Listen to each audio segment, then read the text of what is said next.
Dostlar, adam özü bir çoğun energiya.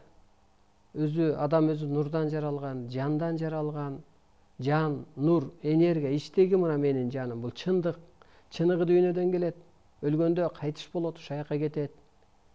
Ошондуктан ошо чындыкты ачып берүү үчүн дагы Кудай жерге түшпөйт.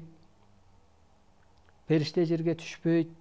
Ошо периштелер, арбайлар ар кимди кийип алып жаздырса, ошо Кудай деген чоң аалам Арсылайларды кийип алган. Менин сүйлөп аткан сөзүм бул Кудайдын буйругу деп түшүнсөңүз болот. Ошон үчүн Кудай жөнөкөйлүк менен буйрук берет дейт. Мына мен Кудайдын буйругун айтып атам, угузуп атам. Бул менин талабым. Аткарбасаңар, жаныңарга чындап ээ боло албайсыңар деп берилет. Эгер ошо бир адамга ошондой касиет, ошондой энергия, ошондой түшүнүк бербесе, адамзат бирикпейт. Ошондуктан мен өзүмдү адаммын деп сезбейм, мен өзүмдү бир ааламмын деп сезем. Анткени мен ааламдан жаралганмын. Ааламдан дагы чоң ааламмын. Ошондуктан мен өзүмдү жерде жоопкер катары сезем. Адамзатты бириктирүүчү күчмүн деп, жалган дүйнөнү жапчу менмин деп. Ошондуктан буйругумду аткарасыздар. Ал өзүңө жакшы. Денеңиздерди бошотуп, ошо телефонуңуздарды өчүрүп, жөлөнүп отуруп, мүмкүн болсо жатып, ошо аалам күчтөрү кызматта болот бул ааламдык сабак убакта.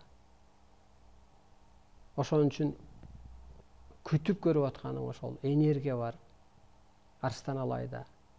Кудайын эңсегендей, Кудайын сагынгандай, бир жүрөгү тарткандай, жаның кайдан келген ааламдан? Ааламдын ээси ким? Кудай. Ошондуктан бир көңүлүң өтө жагып ушул сөздөр. Ошо буту колуңдун чымырап, ошол бир айыгып атканың дагы ушул. Аалам күчтөрү кызматта болот эфир убагында, ааламдык сабак убагында. Ата тег арбайларың, мазар ээлери, Кудай анын улуу кызматчылары деп берилет. Ар кимдин орду бар жашоого жаралуу. Ошо ордуңа жараша кудурет, касиет берилет. Эки көзгө көрүнбөгөн бийонур энергия аркылуу пенде кутучага операция жасалат. Эки көзгө көрүнбөгөн сырлар, нурлар, энергия берилет. Чоң тазалануу болот. Эскиң өчүп, жаңың таам. Же уул, турпатың, таның нурданат.